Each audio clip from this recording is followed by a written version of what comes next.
Chad sends troops into Nigeria to battle Boko Haram. An overview of the critical issues to be addressed at the 2015 African Union Summit.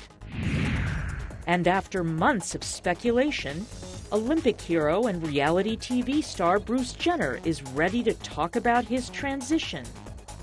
Africa 54 starts right now. Hello and welcome. I'm Vincent McCory. This is Africa 54. Heavy fighting in northeastern Nigeria between Chadian soldiers and Boko Haram militants has left at least 9 Chadian soldiers dead and 21 others wounded. Chadian state television says Wednesday's clashes occurred in the towns of Gamburu and Ngala. Witnesses say hundreds of suspected Boko Haram fighters crossed over from Gamburu early Wednesday and attacked border villages in Cameroon. Chad's army says it killed more than 200 militants in fighting on Tuesday in the 2 towns, which are near Nigeria's border with Cameroon. A Cameroonian journalist near the town of Fotokol told VOA the militants may have been provoked by Tuesday's attack on their positions in Gamburu by Chadian forces. He says the Chadian army used military helicopters to bomb Gamburu after insurgents disguised as passers-by shot at hundreds of people. Chad has deployed 2,500 troops as part of a regional effort to take on the terrorist group. Thousands of people have been displaced by the fighting in northeastern Nigeria. Well, meanwhile, with only 10 days to go before the Nigerian presidential election, international media organizations are finding it difficult to send their reporters there to cover the vote.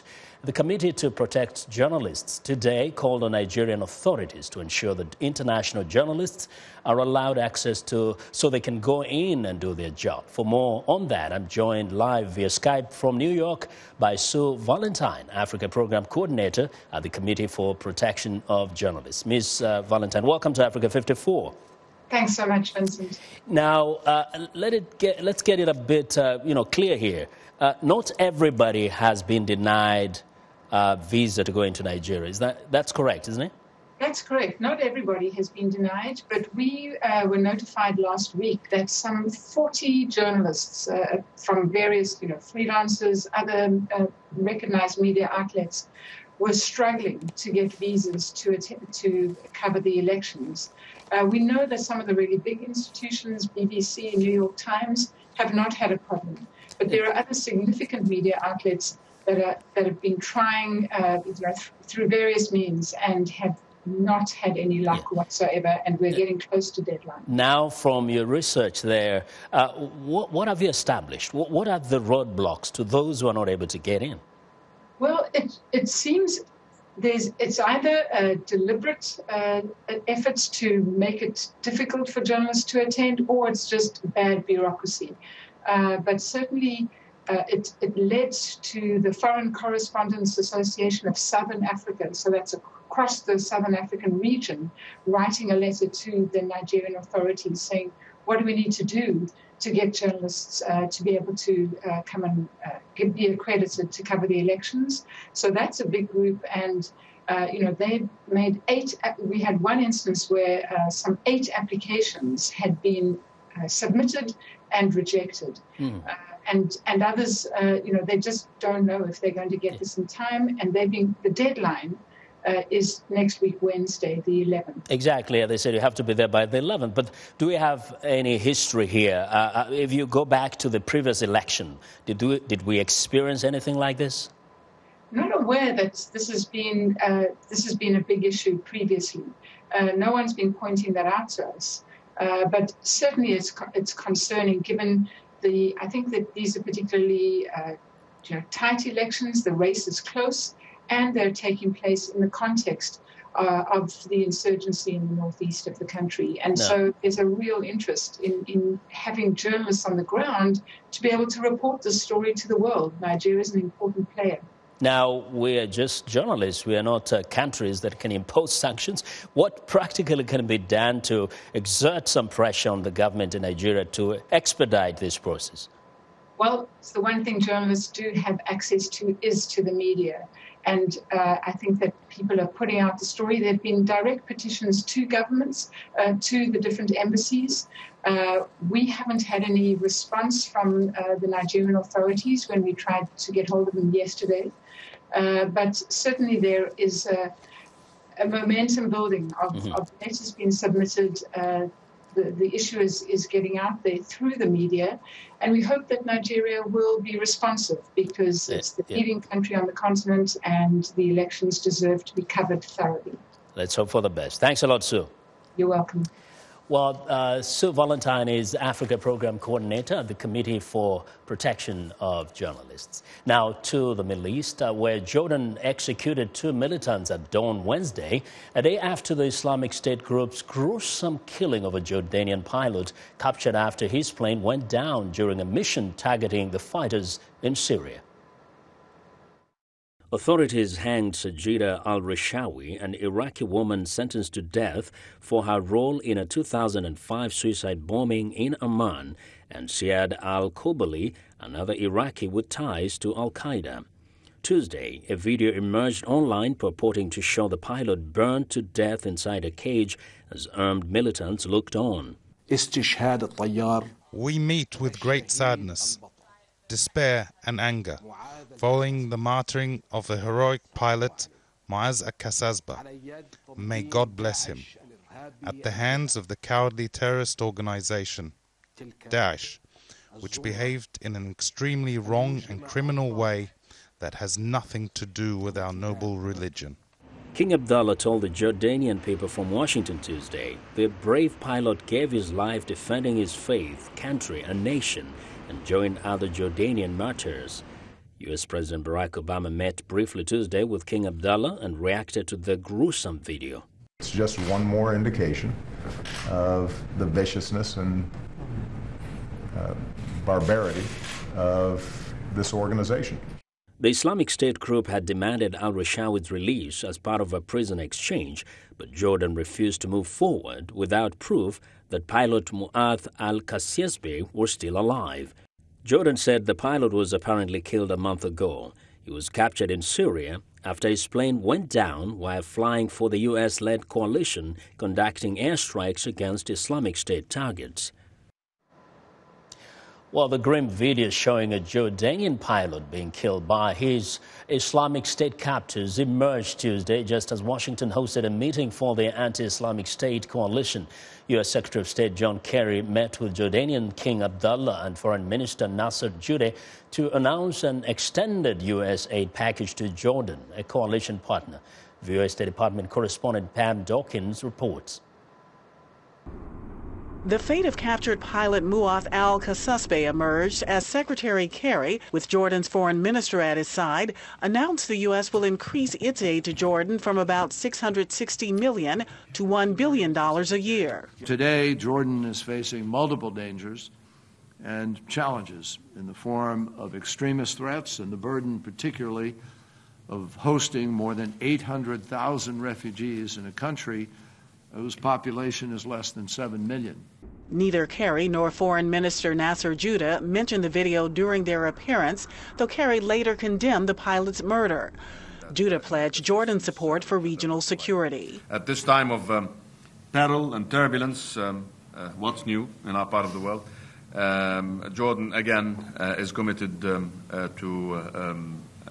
the promotion of stability and peace and security in a region where peace and stability and security have eluded us for many, many years. Earlier Tuesday, students in Amman, Jordan held a vigil for the pilot who was captured in December after his jet crashed in Syria. Jordan had said it would meet Islamic State demands to swap the pilot for an Iraqi insurgent on death row in Jordan, but wanted proof the pilot was still alive.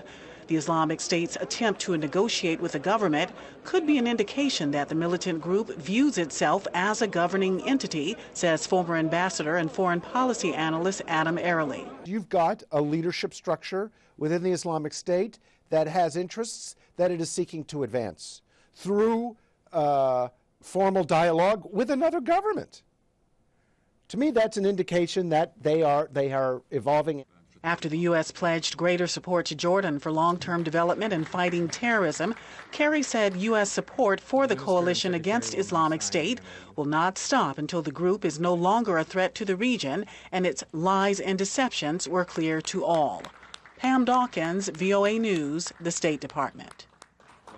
Well, the annual flooding in Malawi is being called the worst in many years. The World Food Programme warns that the situation is likely to worsen because Malawi's rainy season does not peak until mid-February and heavy rains are forecast to continue. In some villages, only the tops of banana trees can be seen due to the rising water. Aid agencies are trying to help some 600,000 people affected by the flooding. Malawi's president has declared 15 of the country's 28 districts a disaster. The latest report by the United Nations says the floods had killed at least 79 people, displaced over 170,000 from their homes, and cost about 160,000 jobs. In one district alone, 153 people are still missing, and that death toll is expected to rise. Now, for more on the flooding in Malawi, I'm joined by phone from Lilongwe by Rafik Hajat. He's the director for the Institute for Policy Interaction in Malawi. Rafik, this is kind of a slow humanitarian crisis unfolding. Tell us, what is the latest from where you have been in terms of the human need? Okay, actually, in correction, I'm sitting in Blantyre, which is in the southern region, right at the nexus of everything that's going on. I'm sitting in candlelit darkness. We haven't had any electricity for the last 8 hours. And that means that affects medical facilities, it affects hospitals, refrigeration plants for preserving food. It basically also affects the pumping of water, and therefore cities like Blantyre have been relatively dry when it comes to water in the taps. It's leading to a lot of people using gutter water for their basic needs. It's what we fear is generally a rise in cholera. And then in the flood-affected areas, which in fact are also peri-urban, by the way, the major damage is still quite visible. You have got untreated water being used for ingestion. People are eating grass and roots and berries where they can find them. They have no place to live. So now, I think the humanitarian disaster is not slowly unfolding. It's unfolding with alarming rapidity. Now, Rafik, more rains are focused in the coming weeks. What preparations are on the ground to exacerbate this problem that would reduce the effect? At this point in time is people are fleeing to higher ground. They cannot really do much else. And others are bracing themselves by trying to secure their roofs and their walls. But remember, 80% of the population of Malawi live in the rural areas, and it's mostly mud brick houses, and it cannot withstand torrential rainfall. So what we have is really a disaster of immense magnitude unfolding right before our eyes. Well, we will be watching closely, and perhaps you'll continue updating us, Rafik. Thank you very much. Rafik Hajat is the director for the Institute for Policy Interaction in Malawi. Well, we want to know what you think about Africa 54 and the stories we covered. Join the conversation on Facebook. The address is Africa 54. And check out our headlines 24/7 on voaafrica.com. Coming up, a closer look at the hot topics under discussion of this year's Africa Union Summit. Stay with us.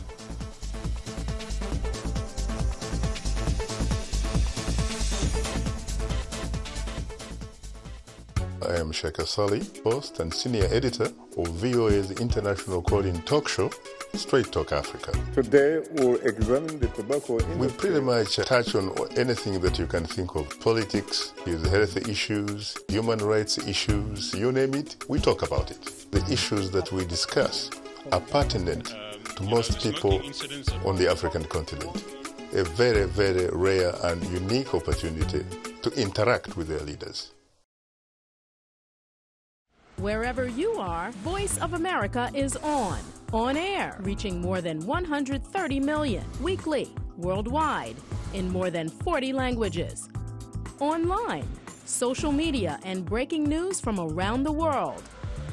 On the go, dozens of new features on popular platforms with new apps and trending topics. Voice of America, on air, online, on the go.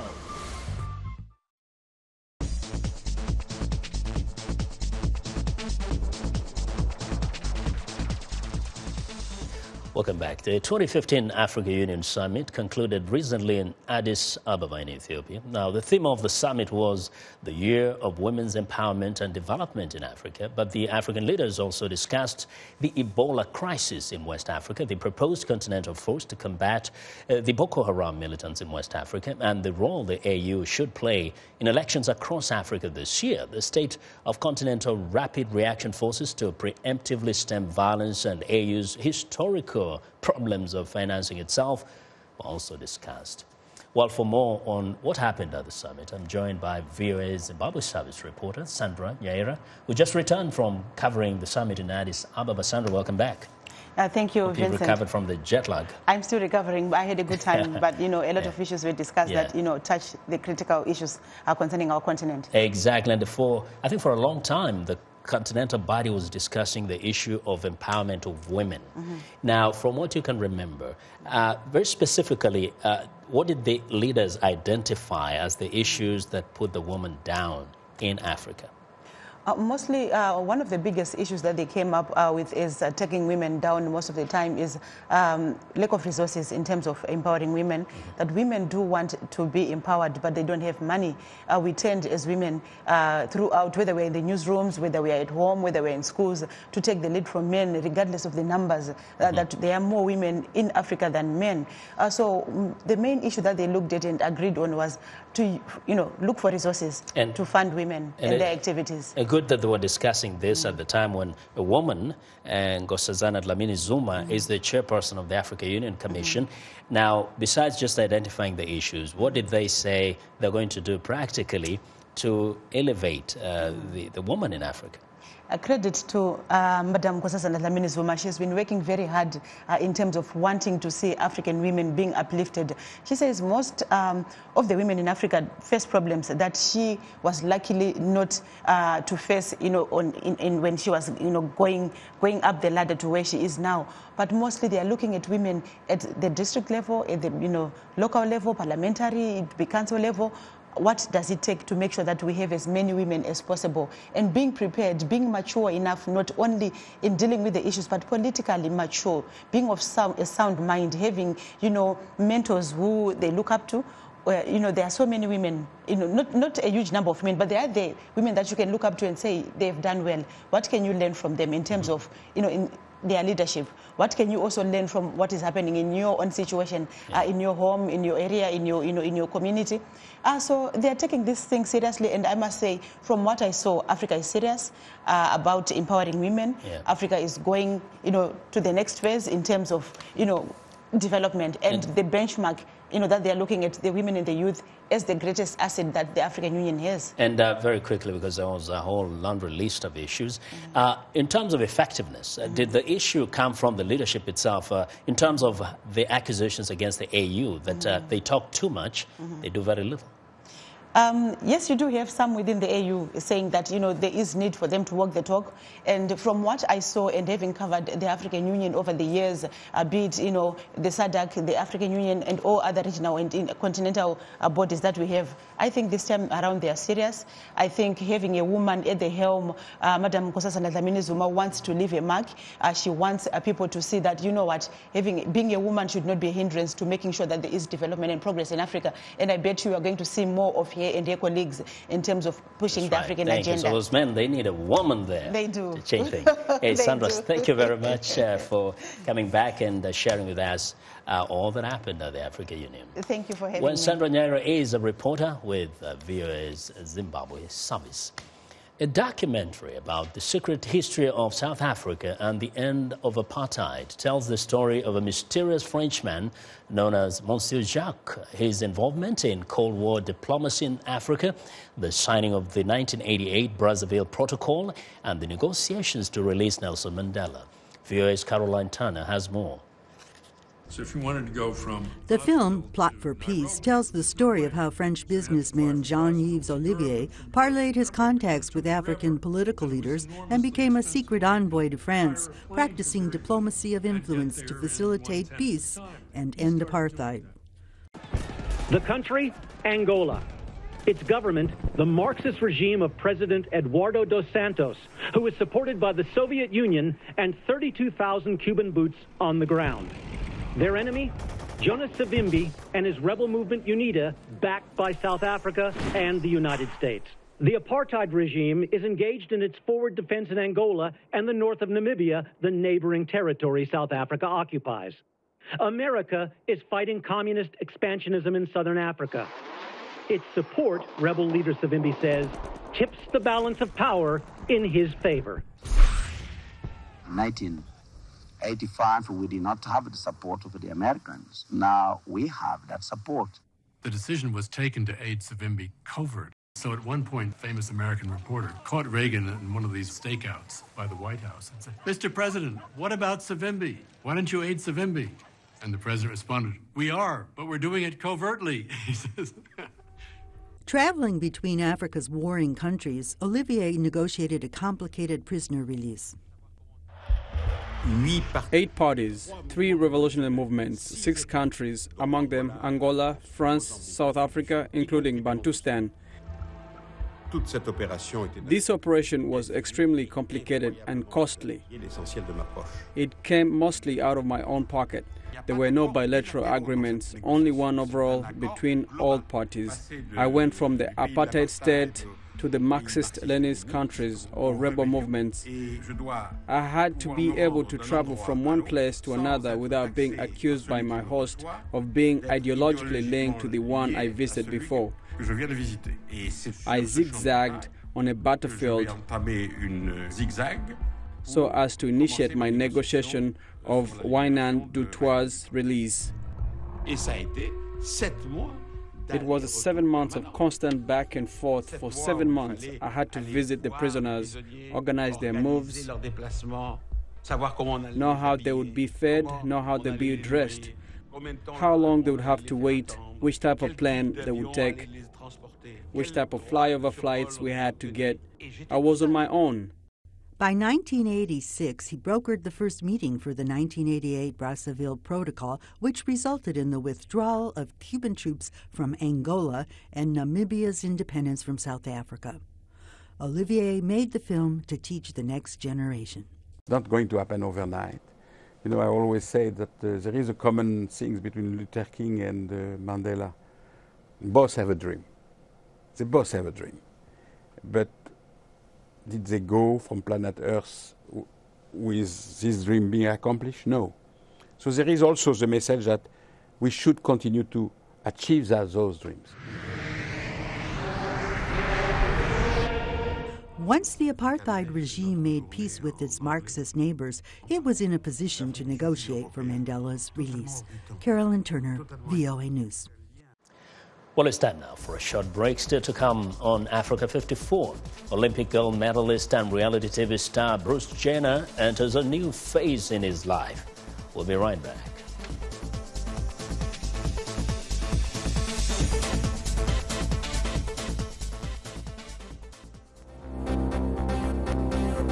If you've just joined us, I'm Mariama Diallo, and here is a quick recap of today's headlines. In Liberia, Britain's Wellcome Trust halts clinical trials of a new Ebola vaccine in the country after fall in new case numbers. We stay in Liberia, where aid agencies conduct a mop-up to promote sanitation and clean water to combat Ebola in affected villages. An enforcement of mineral tax by Zambian president creates fear of mine closure and job losses. And finally, in Togo, presidential elections are to be held in mid-April, a date that's going to be based on proposals from National Election Commission. That's it for today. Thanks for watching. We'll see you next time.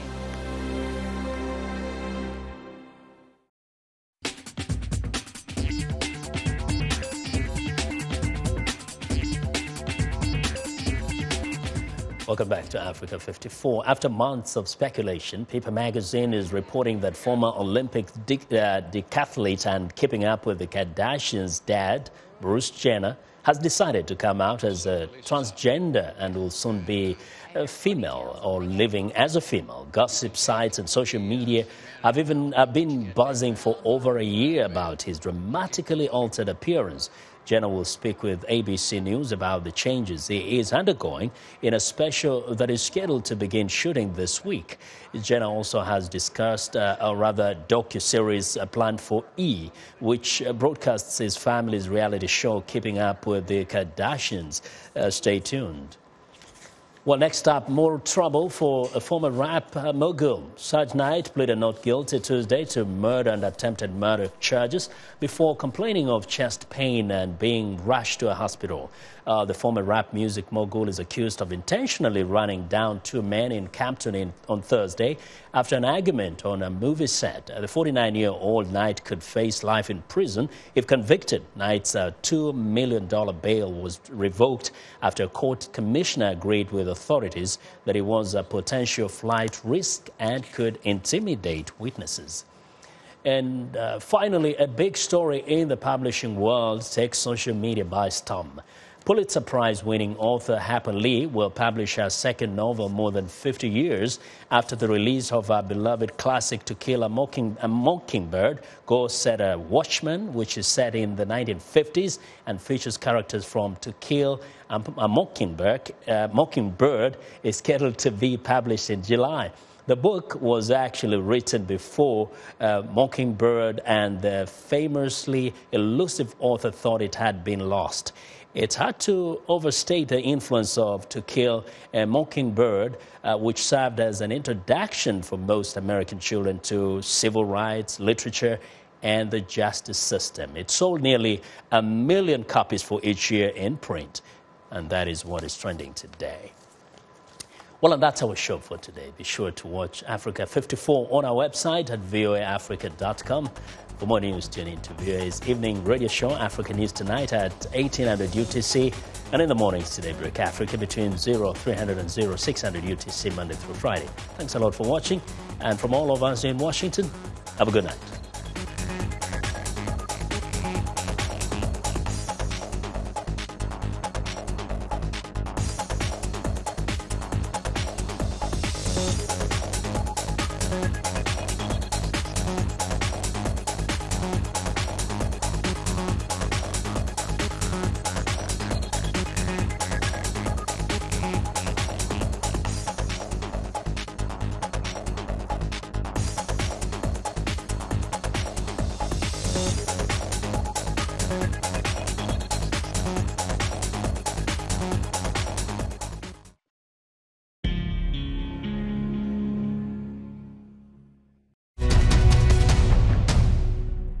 Welcome to the Voice of America's News Words.